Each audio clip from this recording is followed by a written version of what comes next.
Greetings, dear friends. It is such a pleasure to share with you during this time of Lent to talk about fasting from bitterness and feasting on forgiveness. I've spent some time at the Disciples of Christ Historical Society Kirkpatrick Conference and now currently in a class on the history of religion and social justice and looking at experiences of Native Americans, particularly the 5 Southeast tribes that were forcibly removed from their homelands and sent to Indian Territory, what is now Oklahoma. And in particular, the losses on that trail of tears. And then I remember within Cherokee cultures in particular, how the concept of bitterness and holding on to that bitterness upsets the cosmological balance that is necessary for right relations to exist within the community.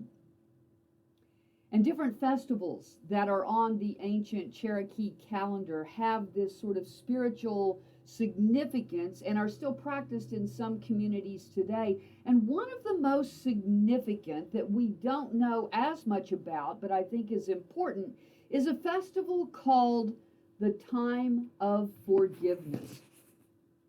You know, religion and spirituality of the Cherokee at that particular time depended on an understanding of balance in the order of creation, and was therefore, that's the practice that sort of guided.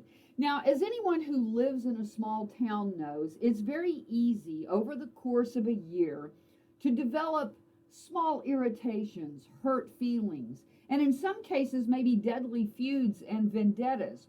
Well, the Cherokee Nation of ancient times was still the ultimate small town society.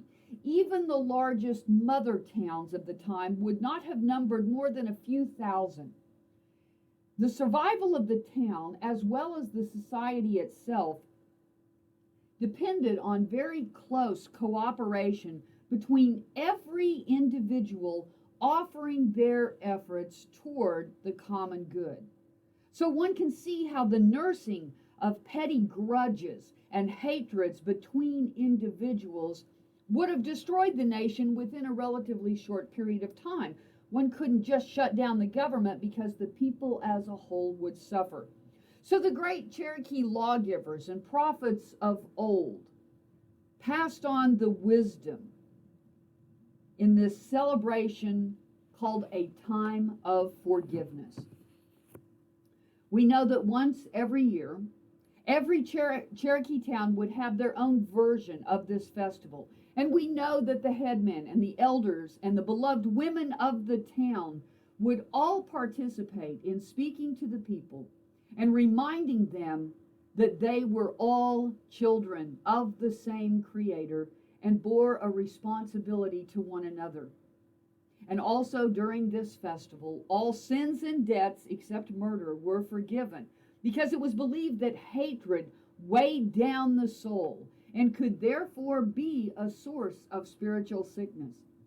So the people would celebrate during this time. They would share food and drink and fellowship, and also pray for forgiveness from the Creator for the community as a whole. May we also feast on forgiveness.